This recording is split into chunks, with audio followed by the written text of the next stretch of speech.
Este é o Lições da Bíblia, o seu programa semanal de estudo profundo da Palavra de Deus. No programa de hoje, nós vamos aprender como amar a Deus.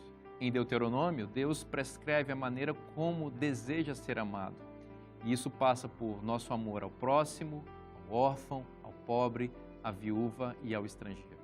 Está no ar o Lições da Bíblia.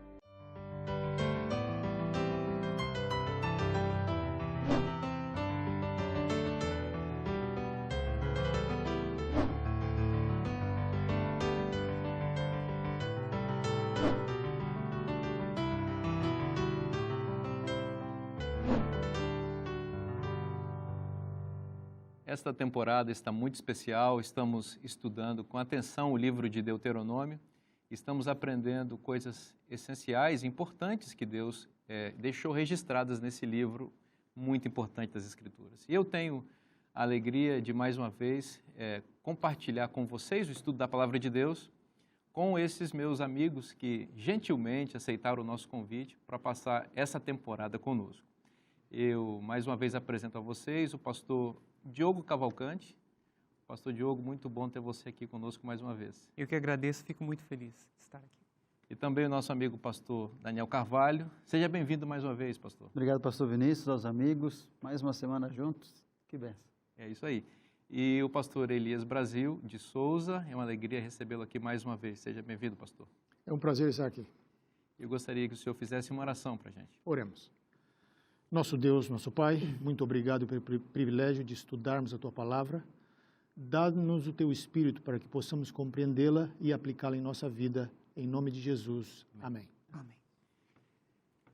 Como nós estávamos dizendo, o livro de Deuteronômio realmente ele é uma peça da revelação muito importante, que tem desdobramentos muito especiais ao longo de todas as Escrituras, tanto no Antigo Testamento quanto no Novo Testamento, e o próprio Senhor Jesus faz referência ao Deuteronômio, aplicando o Deuteronômio, explicando o Deuteronômio, e numa das passagens mais clássicas do uso que Jesus fez do Deuteronômio no Novo Testamento, é naquele episódio em que ele, conversando com o escriba, ele conta a parábola do bom samaritano, né? E ali o Senhor Jesus diz que, citando o Deuteronômio, explica que o amor a Deus sobre todas as coisas é o primeiro e mais importante mandamento, mas aí o Mestre, Cristo, né, a revelação por excelência, que é Ele, né, explica como é esse amor, acrescentando a este mandamento de Deuteronômio, o amor ao próximo como a si mesmo. O que a gente percebe aqui, pastor Elias, é que Jesus explica que o amor a Deus, ele só se manifesta na realidade quando está associado ao amor ao próximo. E aí surge uma pergunta que a gente pode fazer a partir desta ênfase de Cristo e também olhando em panorama o Deuteronômio e o restante das Escrituras, que há uma ênfase muito forte no amor ao próximo. Por que Deus está tão preocupado com isso? E esse próximo aparece como estrangeiro, como órfão, como a viúva, como pobre. Por que essa ênfase tão importante nas Escrituras? A questão teológica fundamental é que o próximo foi criado à imagem de Deus. Cada ser humano com o qual eu me relaciono, ele é um portador da imagem de Deus. E o que eu faço para este ser humano, eu estou fazendo para Deus. Então, este é o fundamento básico. Quando eu trato um ser humano da forma correta, eu estou fazendo isso para Cristo. Quando um ser humano comete violência contra outro ser humano, ele está violentando o próprio Cristo. Então é desta perspectiva que nós precisamos entender o amor ao próximo. Não é algo arbitrário, sentimental, emocional, romântico. Não, eu tenho que amar o próximo. Não, eu tenho que tratar o próximo porque ao tratar o próximo com dignidade, eu estou cuidando da imagem de Deus. Esta é a base teológica. Muito interessante isso, a imagem de Deus está refletida nas outras pessoas. Então, como nós zelamos por Deus, pelo caráter de Deus, pela glória de Deus revelada no ser humano, é fundamental que nós olhemos para isso. É interessante que o próximo, conforme a gente disse aqui, ele se desdobra em pessoas diferentes, né? mas que compartilham da mesma essência humana. E a gente fala, por exemplo, do estrangeiro. É legal o senhor mencionar essa questão da imagem de Deus, porque, às vezes, a gente demarca fronteiras entre as pessoas e esquece que todos nós, independentemente da raça, da cor, da etnia, do sexo, compartilhamos a essência humana, que é a imagem de Deus que foi colocada em nós por ocasião da criação, né? Então, fala um idioma diferente de uma outra pessoa, mas nosso idioma pode ser diferente, mas a imagem de Deus é a mesma. E isso faz com que todos nós sejamos irmãos, né? E tem uma outra coisa importante, pastor Elias, nessa linha de raciocínio que o senhor estava mencionando. Além da imagem de Deus, nós temos a imitação de Deus, né? Ou seja, Deus trata todos de maneira igual. Deus ama todas as pessoas. Então, se nós queremos honrar a Deus, nós precisamos imitar a maneira dele proceder. De fato, pastor Vinícius, o princípio, se a gente pudesse resumir a ética bíblica em uma frase, em uma oração, seria imitação de Deus. A ética bíblica é um chamado para que nós imitemos a Deus. Exatamente. São até princípios, expressões latinas para reproduzir isso. A imago Dei, que é a imagem de Deus, e a imitatio Dei, que é a imitação de Deus, né? Agora, pastor Daniel, todas essas coisas, essa ética bíblica que o pastor Elias mencionou, que é a nossa conduta reproduzindo os padrões e os princípios da palavra de Deus que imitam o caráter de Deus, não é algo que vem de uma coisa automática, ou melhor, não é algo mecânico que a gente faz porque deve, ou melhor, ou porque é forçado a fazer. Aqui em Deuteronômio aparece uma expressão que é muito bela e que também traduz a visão espiritual da aliança eterna de Deus, refletida aqui no Sinai, na aliança mosaica, de que o coração deve ser circuncidado, né? Nós sabemos que a circuncisão era a marca distintiva dos filhos de Abraão em relação às outras etnias. É daquela maneira que Deus resolveu distinguir o povo dele dos demais. Só que me parece que quando se usa a expressão circuncisão do coração, Deus está dizendo que ele quer ir além do formalismo, da forma exterior de demarcação, de identificação ou de identidade, para algo mais profundo, mais espiritual, né?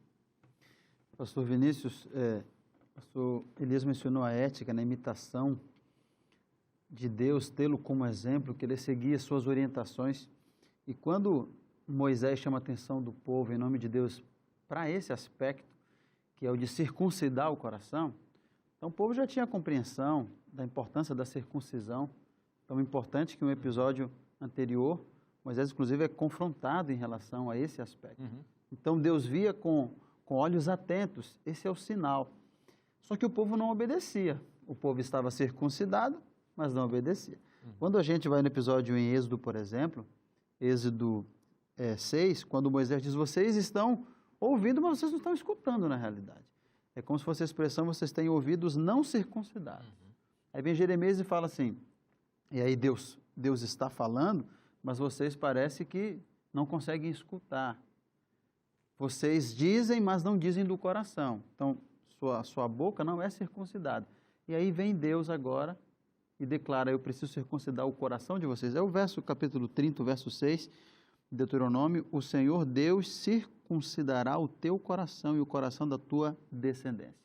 Então, para Deus, embora o sinal exterior fosse uma demarcação de um povo peculiar, o mais importante eram as ações que vinham a partir da intenção do coração, daquilo que eles poderiam praticar em imitação a Deus. E aí eu faço uma aplicação no seguinte aspecto, que muitas vezes, cristãos em geral, nós adventistas, às vezes você se apega a um fator exterior, a um sobrenome, a um nome, a um título, mas para Deus o que vai importar são as intenções aqui de dentro. Por isso que Ele quer circuncidar o nosso coração, porque o povo circuncidado não praticava. E agora o povo com o coração circuncidado, com as intenções ali de fato voltadas para Deus, poderia fazer a vontade do Senhor. Por isso circuncidar o coração tão essencial nas palavras de Moisés em Deuteronômio. De fato, é uma tentação muito grande para todos nós entrarmos na onda do formalismo e perdermos a essência e o significado profundo das coisas. Quando Deus estabeleceu a circuncisão, no episódio com Abraão, é bom lembrar o contexto, porque Abraão havia quebrado a aliança em Gênesis capítulo 16, quando resolveu confiar na sua própria virilidade, né? Capacidade de gerar descendência. Exatamente. E descrer da promessa divina de que ele teria um filho com a sua esposa Sara, que era estéril.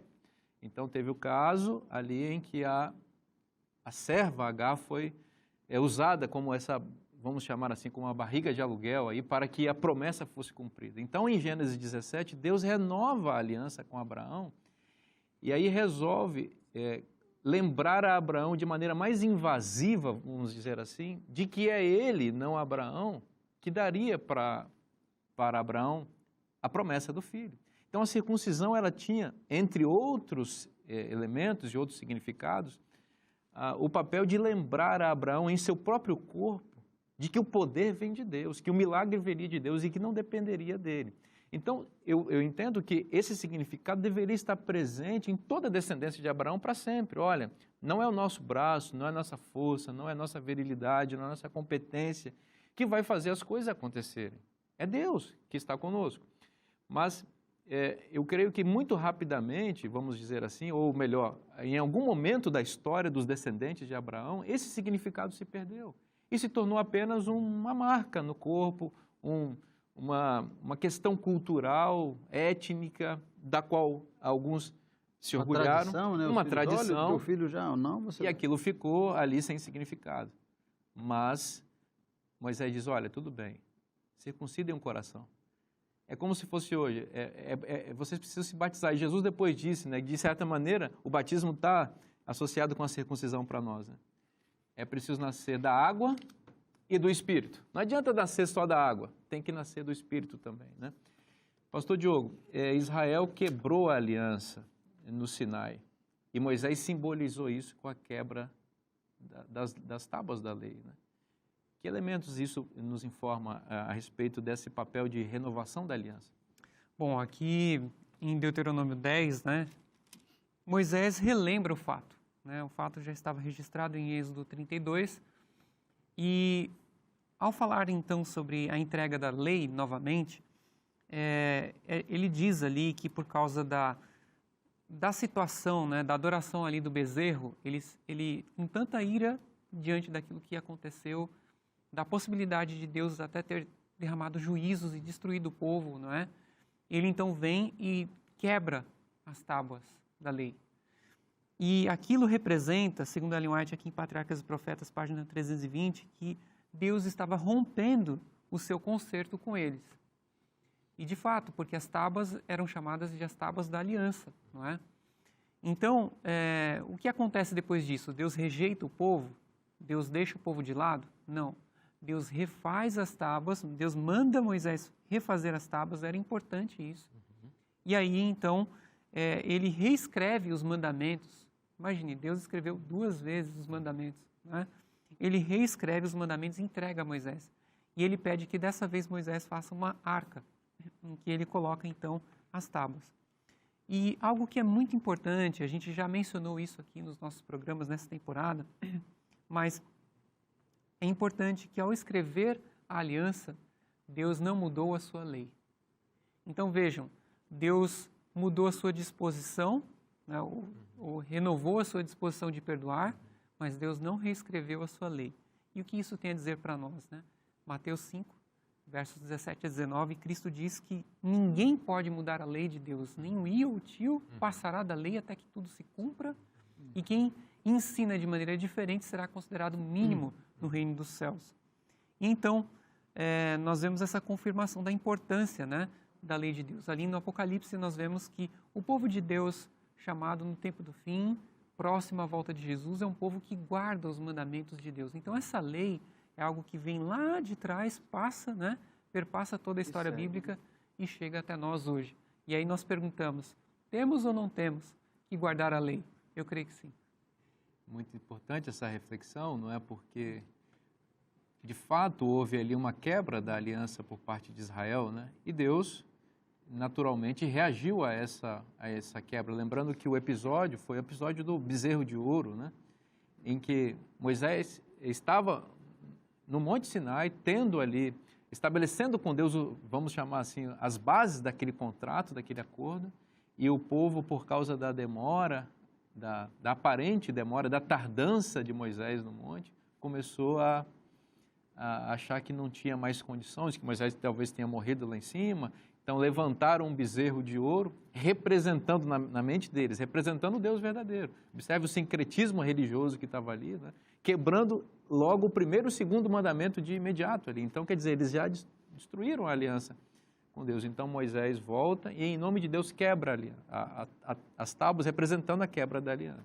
Só um detalhe, pastor Vinícius, nós temos nessa quebra um fator agravante, que o bezerro representava o deus Apis do Egito. Sim, sim. Então era um compromisso que eles estavam tendo com aqueles que haviam escravizado. Então eles estavam também glorificando a antiga vida, né? Achando que era melhor. Expressando não ter um desejo de retorno, né? Como de fato a Bíblia menciona, quantas vezes ansiavam. Exatamente, então isso piorou a situação, né? Exatamente. É complexa essa situação, né?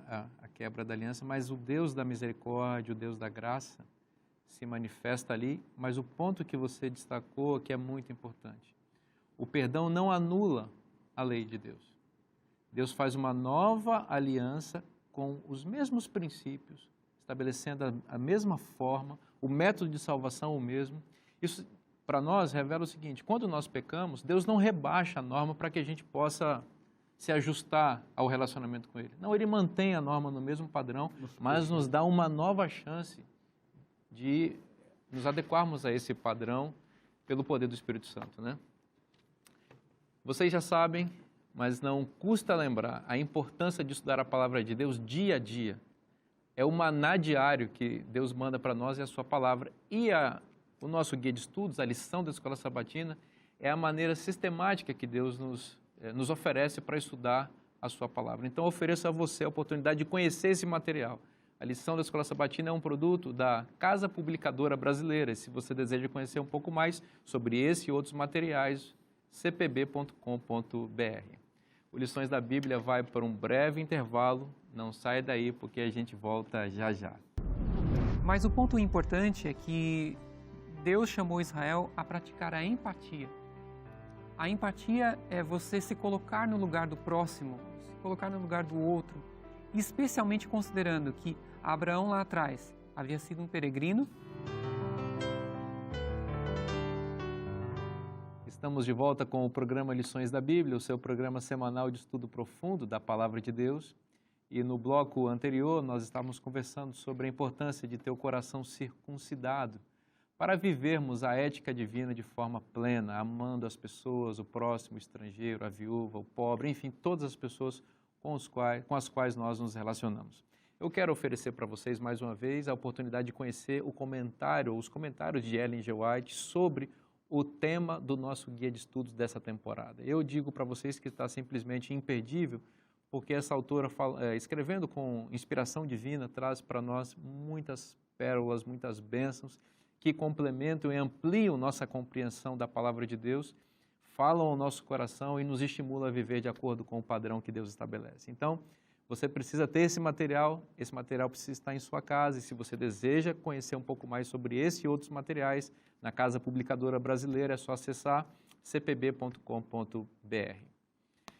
Nós estamos falando aqui, e falamos no bloco anterior, sobre a importância, né, de amarmos as pessoas e amar o próximo, que é esse mandamento ampliado, né, por assim dizer, embora Jesus não tenha inventado isso, né, em sua encarnação aqui, ele, na realidade, estava explicando a palavra de Deus, mas o seu discurso de amar a Deus sobre todas as coisas e ao próximo como a si mesmo soou bastante inovador em sua época, né?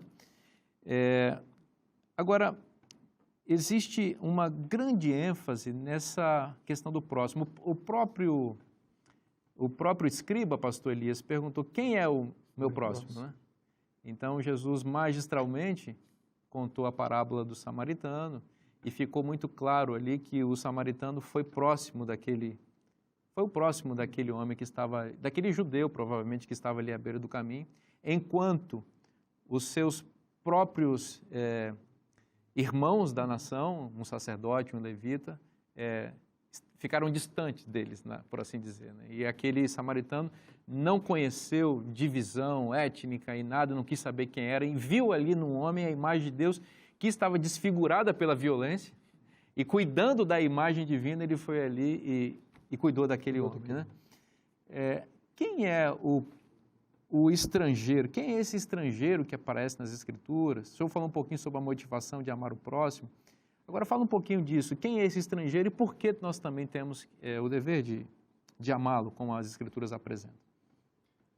É interessante notar que essa legislação para ajudar, para favorecer, para cuidar do estrangeiro, ela é peculiar à Bíblia.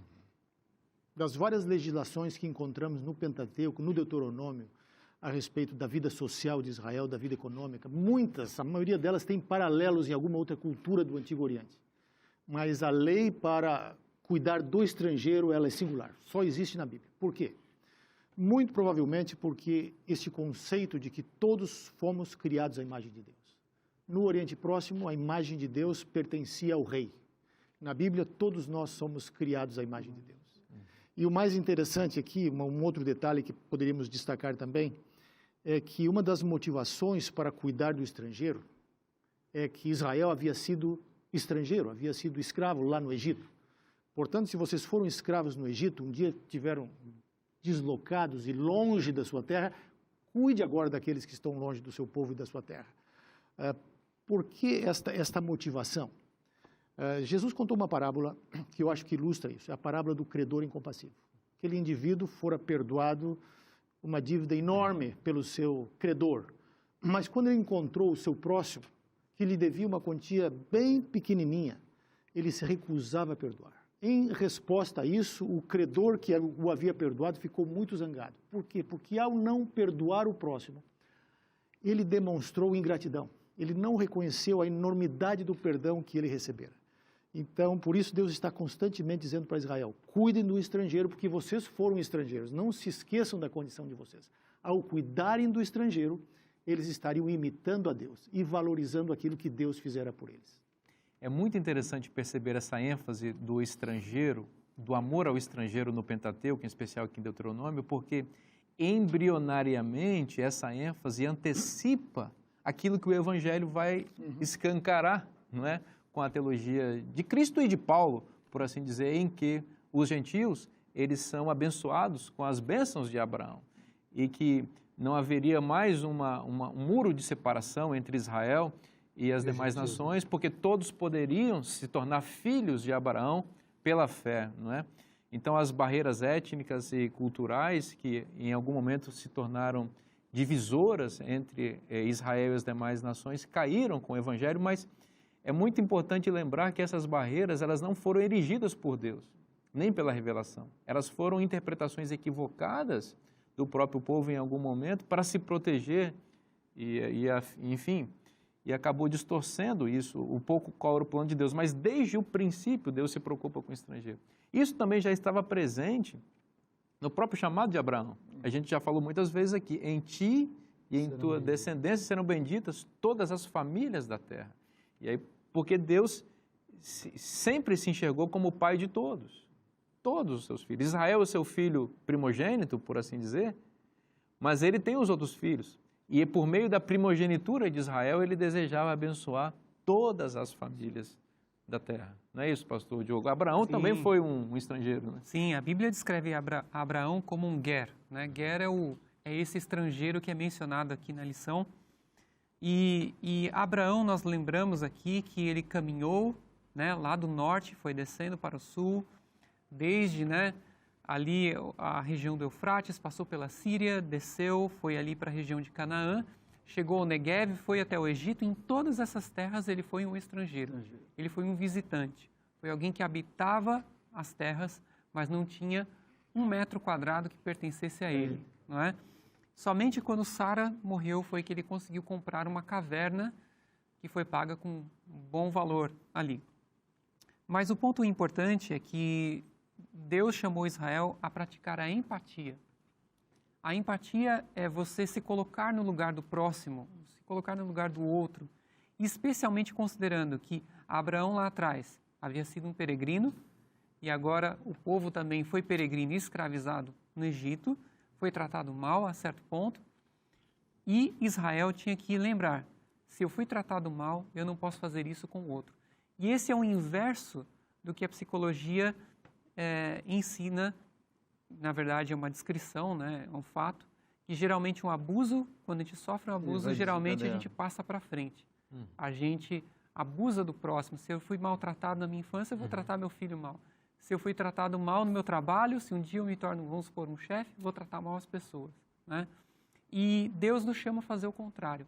Se você foi tratado mal, em algum momento da sua vida, se você foi, enfim, sofreu na mão de alguém, não é? Sofreu ali algum abuso, alguma dificuldade, desenvolva esse perdão, desenvolva um espírito cristão, pelo poder de Deus, não por você mesmo, circuncidando ali o seu coração, né, pelo Espírito, e você então pratique o bem para aqueles que praticaram o mal ou para aqueles que não têm culpa nenhuma, mas estão sob a sua influência e você pode ajudar. Então, esse é um princípio muito forte para o nosso dia a dia, nos nossos relacionamentos em casa, na rua, no trabalho, que a gente possa praticar isso. Como é importante isso, pastor Diogo, e como é difícil, né, do ponto de vista humano. Você vê que, na lógica humana, o sonho do oprimido é se tornar um opressor, né? Para ele vingar tudo aquilo que ele sofreu e tudo, né? Mas essa não é a lógica do céu, né? Na lógica do céu, como você colocou muito bem, nós sublimamos isso. Você vê, por exemplo, que a Bíblia tem o caso de José, né? Que exemplifica muito bem esse ponto que você está mencionando, né? Ele foi, enfim, perseguido pelos seus irmãos, vendido como escravo para o Egito.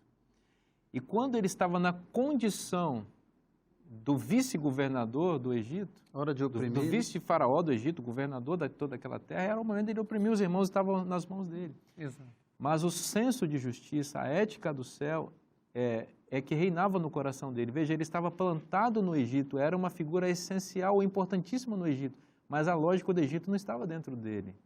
E ele se comporta como um cidadão do céu e aplica a lógica do céu nas suas relações com aqueles que o oprimiram. E o resultado disso foi bênção para ele, para os seus irmãos e para toda a humanidade, porque o que ele fez ali resultou na preservação da linhagem de Israel, que resultou na vinda do Messias, que nos abençoa a todos.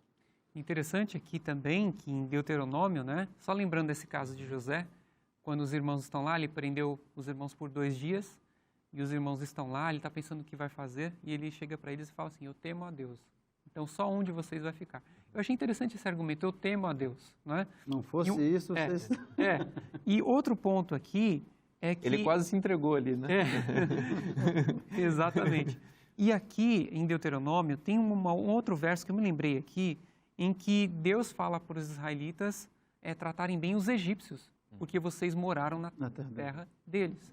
Então, vejam, não há um espírito de desforra, não há um espírito assim de ressentimento, de ranço, mas existe um espírito de gratidão. Olha, Egito, vocês, ok, a gente saiu com pragas e tudo mais, mas vocês também fizeram bem para nós, então nós vamos tratar bem a vocês também. Na própria história de Israel, nós vemos isso na prática, Deus pedindo para terem cuidado dos moabitas, dos amonitas, que eram parentes próximos ali, dos edomitas também.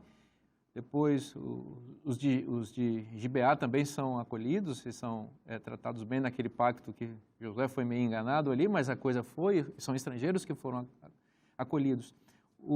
As nações que foram punidas não foram por serem nações estrangeiras, foram pela iniquidade se multiplicar excessivamente. E aí Deus é justo tanto com Israel quanto com as nações, porque quando Israel também entra em iniquidade, aí nós temos o cativeiro babilônico que vem, nós temos os assírios que vêm e castigam as 10 tribos do norte. Então Deus não é parcial com Israel quando ele tem um problema de iniquidade. E ele ama a todos, né? Pastor Daniel, amar ao próximo não é só não tem apenas uma implicação relacional direta com o indivíduo. Essa é uma maneira de ampliar também a compreensão do amor de Deus para outras pessoas, né? Pastor Vinícius, relembrar aqui o que o pastor Elias mencionou em relação a Deus sempre dizer, lembrem do Egito, vocês estavam lá. O próprio Abraão foi peregrino, né? Nas tendas, Abraão, Isaac e Jacó. E aí, quando a gente olha para o propósito em amar o estrangeiro, né? Porque eu reflito a imagem de Deus e porque ele é a imagem de Deus refletida também, nós temos um outro aspecto que é a dimensão que isso toma. Quando eu amo o estrangeiro, o evangelho para ele chega num outro prisma. E aí eu lembro, por exemplo, de João, capítulo 13, verso 35, quando Jesus deixa uma máxima, isso é fantástico, ele diz assim, ó, nisto conhecerão todos que sois meus discípulos, se tiverdes amor uns com os outros. Perceba que a marca distintiva para aquele que não conhece tudo sobre Deus, para aquele que precisa conhecer, mas vai ver através das lentes do amor, da minha prática, do quanto eu amo, das minhas intenções, ele vai ver através dessas lentes quem é Deus. Isso tem uma implicação muito, muito relevante para nós, enquanto cristãos. Como é que nós estamos apresentando Deus? Porque o amor é a maneira, é a lente através da qual ele conhece a Deus. E aí eu lembro, por exemplo, nesse período de pandemia que nós vivemos agora há pouco, várias instituições pelo mundo inteiro, elas tiveram um papel extraordinário em atender o estrangeiro, o próximo. Eu lembro, por exemplo, aqui da ADRA, que é uma agência de desenvolvimento e recursos assistenciais que atende o Brasil, o mundo inteiro. A ASA, que é a Ação Solidária Adventista. Então, a ASA, por exemplo, nesse período, ela arrecadou só no Brasil cerca de 3 mil toneladas de alimento. Então, quando você cuida de uma pessoa, quando você atende, pastor Diogo, quando você demonstra compaixão, ela fica assim e diz, vem cá, por que você faz isso? Você tem alguma fé, algum credo? Você vai a alguma igreja? Ela quer seguir o exemplo, porque ela ficou maravilhada. E é isso que Deus espera. Então, cuidar do estrangeiro, atender ao próximo, é levar o evangelho da maneira plena como Deus ensinou. Isso é extraordinário. Isso é muito importante, linkando as coisas que vocês falaram aqui, porque a condição do estrangeiro está associada com a condição do peregrino. E Abraão é esse estrangeiro peregrino que vai passeando pela terra toda, né? Eu gosto de pensar que nós somos esses peregrinos. A Bíblia usa essa metáfora para se referir a nós, né? Nós somos esses mochileiros, né? Que estamos aqui de passagem, né? Somos visitantes com hora marcada, já dizia uma poesia bíblica, uma poesia de uma música cristã. Somos mochileiros com hora marcada. A gente não é daqui. Então, quando a gente está em outros lugares que nós não somos desse local, a gente procura tratar bem as pessoas que estão dali, né? Deixar um bom... abrindo portas com o nosso testemunho, com a nossa maneira de lidar com as pessoas. Está aqui o pastor Elias Brasil, que hoje mora num país estrangeiro, né? E ele, mais do que nós aqui, sabe exatamente o que significa isso na pele, né? E ele que se chama Elias Brasil, né? Mora nos Estados Unidos, né? Brincadeira, viu, pastor Elias? Mas você é diferente, não é? É verdade. Nunca é como a gente estar na terra da gente, comendo a comida que a gente está acostumado a comer e convivendo, em geral, com as pessoas que falam a nossa língua. Exatamente. É diferente, é diferente. Por mais que a pessoa tenha habilidade linguística, o idioma nunca chega na forma plena, no né? sotaque exato ali, sempre é distinguido, né? Assim, você não é daqui, né? Exatamente. Na primeira frase, eles já sabem que você não é dali. Você não é dali. Abriu a boca, você já se identifica. No meu caso, basta a agonia de não conseguir falar e diz, você não é daqui. Então, e tudo isso é importante para nos lembrar de que nós somos peregrinos aqui. O próprio Cristo peregrinou aqui na Terra. Isso é também uma outra coisa muito interessante. Cristo também não era daqui, ele veio aqui, armou a sua tenda conosco, como diz o apóstolo João, tabernaculou conosco aqui, passou esse período conosco e deixou um rastro de amor, de bondade, de misericórdia, que abençoa a humanidade até hoje, vai abençoar para sempre aqueles que creem. Então, imitando a Cristo, nós também, que não somos daqui, e todos estamos de passagem por aqui, vamos amar as pessoas, conferir a elas amor, né, carinho, apresentar a elas as verdades da palavra de Deus, porque essa dicotomia não existe. Eu vou amar você, mas eu vou deixar você viver como você está. Não, eu vou usar todos os recursos que vierem às minhas mãos. Você mencionou as cestas básicas, você mencionou os atos de amor, de misericórdia, de caridade. Tudo isso é para a gente apresentar o Evangelho às pessoas, para informar para as pessoas que elas também não são daqui, elas também são estrangeiras. Não dá para se apegar a esse mundo, porque esse mundo vai destruir. No momento em que nós estamos gravando esse programa, um país está sofrendo uma crise terrível, uma invasão de um grupo terrorista, está assolando aquele país, e a gente viu milhares de pessoas abandonando aquele país. Agora são todos peregrinos que precisam também de um apoio, e aquilo representa a nossa condição. Somos peregrinos, estamos indo para o céu. O Lições da Bíblia vai para um breve intervalo e volta já já. Que dó, poxa, o governo não faz nada, poxa, ninguém vê isso, né? Então você sente pena ali, mas a compaixão é exatamente eu sentir a dor e fazer algo.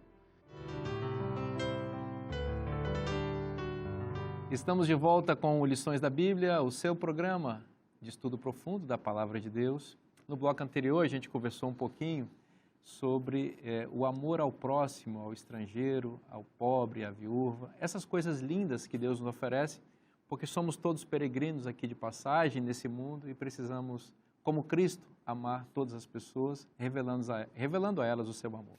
Quero oferecer para vocês este estudo bíblico que é uma bênção, que revela a verdade da Palavra de Deus, apresentando o caminho da salvação para você. Então, se você deseja ter esse material, é só você ligar no número que está aparecendo na sua tela ou mandar uma mensagem por esse mesmo WhatsApp. Nós vamos ter a alegria de enviar gratuitamente para você esse material. Meus amigos, vamos continuar a nossa conversa, que está muito interessante. Pastor Elias, vamos voltar a um ponto que nós já trabalhamos um pouco, mas a gente queria elaborar um pouco melhor essa questão do amor ao próximo. Por que temos que amar o próximo? E aqui a palavra próximo, ela soa meio que adverbial, né? Próximo aquilo que está perto da gente, vocês mesmos são os próximos aqui, mas quem está longe daqui é diferente de próximo. Como a gente é diferente? Isso significa que eu não tenho... também é próximo. Isso significa que eu não tenho que amar quem está longe? Explica para a gente. De fato, na Bíblia, a palavra próximo, ela normalmente se refere a alguém que está perto de nós. Ou é o nosso amigo, nosso colega, nosso vizinho. E a pressuposição geral da Bíblia, até mesmo na relação com o estrangeiro, é ajudar aquele estrangeiro que mora dentro das nossas portas, ou seja, dentro da nossa cidade, aquele que está perto de nós. E a pergunta que a gente poderia fazer é por que isso? Por quê? Não é errado e devemos amar a todos. Devemos amar a humanidade inteira. Mas a Bíblia enfatiza constantemente amar o próximo. Eu tenho a impressão que Deus às vezes gosta de pedir para a gente fazer o que é mais difícil. Porque é fácil amar quem está longe, quem a gente não conhece. Mas é muito difícil amar alguém que a gente conhece, cujos defeitos a gente conhece. A tendência é sempre dizer, esse indivíduo está nessa situação aí, porque é culpa dele, esse indivíduo aí não presta, ele fez isso, portanto ele está passando necessidade. Que compromisso tenho eu de ajudá-lo? Por isso Deus diz, ama o teu próximo. Ama aquele cujos defeitos de caráter, até mesmo as virtudes e qualquer problema que ele tenha, você conhece. Ama essa pessoa, porque é muito mais difícil fazer isso. É fácil amar de forma virtual. É fácil ir para as redes sociais, participar de certas atividades, de certos ativismos, quando isso não nos custa nada. A caridade digital é simples e é fácil. Né? O difícil é o amor analógico. Meter a mão no bolso e ajudar aquele que precisa. E tirar tempo para ajudar aquele que está ali passando necessidade. Então, esta é a ênfase bíblica. Deus está pedindo para amar o próximo, porque é mais difícil. Mas devemos amar o que está distante também, naturalmente. Olha, eu achei essa explicação muito... essa frase. Muito boa. É analógico, analógico. Muito boa essa explicação, porque realmente o amor, ele dói um pouco, né?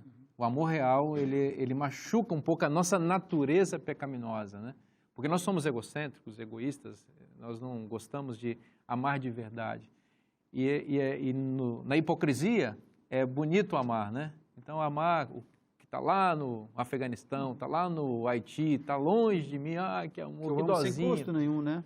Que dozinha que eu tenho e tal. Não, mas ama o próximo, porque Deus sabe que se todos amarem o próximo, o mundo inteiro vai ser amado. Com certeza. Pastor Vinícius, eu lembrei de um detalhe, né? Uma distinção entre pena e misericórdia, né?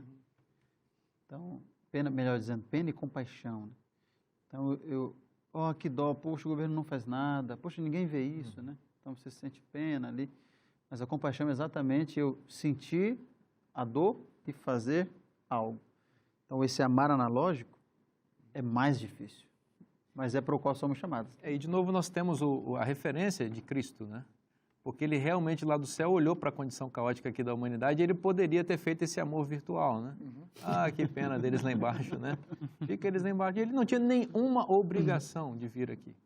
Foi amor mesmo, né? E ele veio, calçou o nosso sapato, sentiu onde dói o nosso calo exatamente, né? Viveu entre nós. Mais do que isso e mais importante do que tudo, morreu no nosso lugar. Então, isso que de fato é amor. E ele se tornou, nesse sentido, o próximo por excelência. E nós fomos próximos dele, né? Porque fomos beneficiados por esse amor. Então, isso é muito, muito bonito, né? Isso deveria, pastor Diogo, ajudar a Israel e a todos nós, mas agora com ênfase em Israel, a entender que eles eram uma nação peculiar, própria de Deus, aquela palavra bonita, o segular, né? Ou seja, a propriedade que Deus caminhava com ela, né? Mas não era exclusivista, né? Porque Deus estava fazendo deles um reino de sacerdotes, por meio dos quais, ou por meio de quem, ele abençoaria toda a terra. O sacerdote, ele tem uma função que é ser a ponte, né? Entre Deus e o povo. A bênção não fica retida no sacerdote, ela passa pelo sacerdote. Lembra que quando o sacerdote entrava no dia da expiação no santuário, ele intercedia pelo povo e de lá ele saía para quê? Para abençoar o povo. Então, Israel é esse reino de sacerdotes.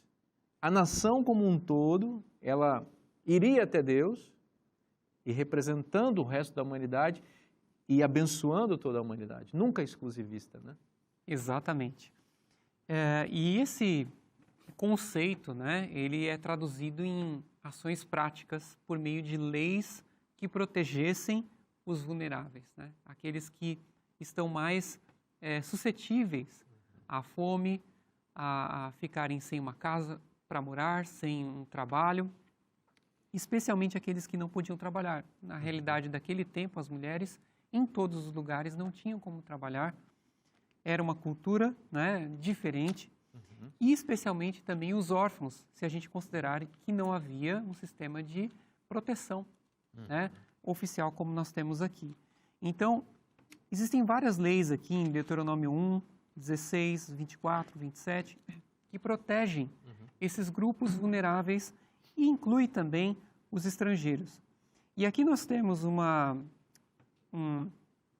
aqui em Deuteronômio 24, versos 10 a 15, algumas leis que são muito interessantes. Por exemplo, aqui, ó, se você emprestar alguma coisa ao seu próximo, não deve entrar na casa dele para lhe tirar o penhor. Então, vejam, aqui eu identifico uma relação de respeito. Então, aquela pessoa está me devendo, ela não tem como pagar, eu pego um penhor, geralmente era uma capa, né? Era uma parte do vestuário para proteger do frio. A pessoa usava aquilo à noite para poder se cobrir, para poder se aquecer. Então Deus falou, olha, você pode pegar o penhor, mas à noite você tem que devolver. E quando você for lá, você não deve entrar na casa, você tem que respeitar. A casa é um ambiente particular e você não pode invadir e tomar dela o penhor. Fique do lado de fora e o homem a quem você fez o empréstimo trará o penhor até você. O respeito às pessoas, independentemente da conta bancária. Então, isso é muito importante. Outro aspecto aqui que nós vemos aqui é o aspecto da ética, né? Não oprimir o próximo, né? Não oprimir o necessitado. Quando você tem um salário para pagar, não deixar para o outro dia, né? Tem, às vezes, um costume que eu creio que seja sádico, de você reter o dinheiro. Não, eu pago amanhã você. Se você já tem o dinheiro hoje, então você precisa pagar no dia certo.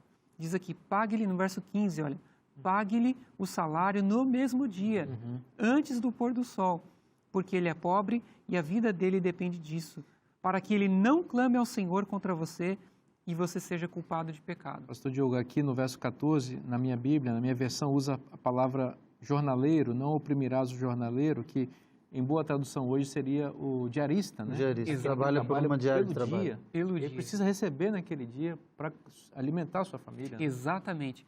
E vejam que isso não mudou praticamente hoje. Existem serviços que você tem que pagar ali no momento e você tem que pagar o preço justo também. Autônomos em geral, né, que fazem serviço todos os dias. Exato. Ele ganha aquilo, mantém a família diariamente. Existem alguns escritos de Ellen White que são muito interessantes. Ela fala sobre os negócios cristãos, não é? Nos nossos negócios, nós não podemos usar o nosso poder financeiro para oprimir quem está prestando serviço. Se eu posso pagar o valor normal, para que ficar pechinchando demais? Para que ficar fazendo a pessoa baixar o preço? Para ela depois passar necessidade, né? E só mais uma coisa, pastor Vinícius, não quero me estender muito aqui, mas nós vemos aqui no cuidado aos vulneráveis, né? No respeito a pessoas de todas as cores, de todas as origens, etnias. A Bíblia não apresenta nenhuma distinção, só lembrando que Miriam, ela praticou preconceito com a esposa, né, contra a esposa de Moisés. E interessante que a Bíblia contém ali uma ironia bem interessante que ela ficou branca como a neve, né, com lepra. Exato. Né, com lepra. Então Deus mostrou para Miriam que o preconceito é contrário aos princípios divinos, né? Deus... Isso é muito interessante, pastor Diogo, Sim. porque ela Fez o contraponto. desprezou a cor mais escura da pele Exato. da esposa de Exato. Moisés e ela ficou leprosa e a expressão ali é irônica, né? Exatamente. Ficou branca como a neve, De que que- era a condição de leprosa. De que adiantaria essa cor privilegiada, digamos Sim, assim, se sim. agora você está doente? E a gente podia dizer que o preconceito é uma lepra nesse sentido, deixa as pessoas brancas como a neve, mas leprosas, né? Então, Exato, interessante, interessante. E na raiz de tudo isso está a igualdade. E a igualdade está na imagem de Deus, que dignifica o ser humano, seja ele quem for. E esse princípio, vejam, ele surgiu no meio judaico-cristão e ele acabou influenciando a história, foi encaminhando a história para a Declaração Universal dos Direitos do Homem, né? Então, essa declaração demonstra que é o seguinte, que todas as pessoas, independentemente do país, de origem, independentemente da sua etnia, elas são iguais diante da lei e nós entendemos diante de Deus. Exatamente. Então, vejam como a Bíblia, isso aqui é bíblico, isso se ensina no direito, não é? Como o direito do Pentateuco acabou influenciando a humanidade para um caminho mais justo, embora o mundo ainda seja muito imperfeito. Mas o que nós temos de bom veio da Bíblia. Ou seja, os direitos humanos que são tão caros para a humanidade hoje, eles são devedores à ética bíblica do Antigo Testamento, né? E do Novo Testamento. Posso usar só mais uma frase aqui? Claro. Se está na Bíblia, é bom para você. É bom para você. Exatamente. E veio da Bíblia, né? Exatamente. Agora, pastor Elias, como Deus é equilibrado, né? A justiça divina, ela nunca também, ela se desequilibra de maneira que dá mais daquilo que está previsto, né? Deus, por conta da condição de alguém de inferioridade, também não é desigual no seu juízo, no seu senso de equidade no tratamento com a humanidade. Né? Este é um ponto muito importante. Há um texto que está na linha do que estamos estudando aqui, embora esteja em Levítico 19, verso 15, onde Deus instrui o povo através de Moisés para não favorecer o pobre no juízo. Quer dizer, você não favorece nem o rico nem o pobre, porque a tendência normal é simplesmente dizer o seguinte, porque ele é pobre, vamos tratá-lo de forma diferenciada aqui no julgamento. E você aplica um critério diferente de moralidade para o pobre do que você aplica para o rico. Mas para Deus todos são iguais. Por que isso? Porque do ponto de vista da ética bíblica, o fundamento da moralidade, ela está no caráter de Deus. A dor e o sofrimento não se constituem em critério para definir o que está certo e o que está errado. É o caráter de Deus como revelado nas Escrituras. Então é neste fundamento absoluto que a Bíblia avalia a justiça E é a partir desse fundamento que a Bíblia diz que a gente deve tratar bem o pobre. E tratar também o rico com justiça. Não menosprezar, A né? justiça se aplica a todos. Exatamente.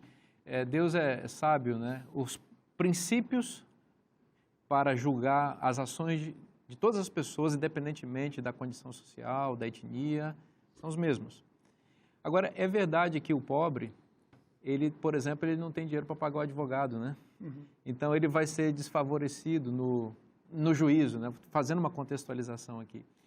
E o pobre, naturalmente, por conta da natureza humana não regenerada, ele vai ser desprezado, né? Ele mesmo vai ter, provavelmente, uma sensação de eu sou menor, talvez eu não tenha a autoestima dele mais baixa. Então, é preciso que essas coisas sejam equalizadas e que na Igreja de Deus, em hipótese alguma, como representação do reino de Deus aqui na Terra, essas distinções aconteçam. Deus ama a todos. Deus ama você, independente de quem você seja, da sua origem étnica, da cor da sua pele, do seu idioma, de quem você seja. Se você é pobre, você é rico, Deus ama a todos. E esse amor, Deus espera que nós manifestemos com você e que você conosco. E todos amem ao próximo como ama a si mesmo. Porque aí o amor de Deus vai estar espalhado para toda a humanidade. O amor a Deus e o amor ao próximo está na Bíblia. E se está na Bíblia, é bom para você. Eu espero você na próxima semana. Deus abençoe muito você e a sua família. Até semana que vem. Forte abraço.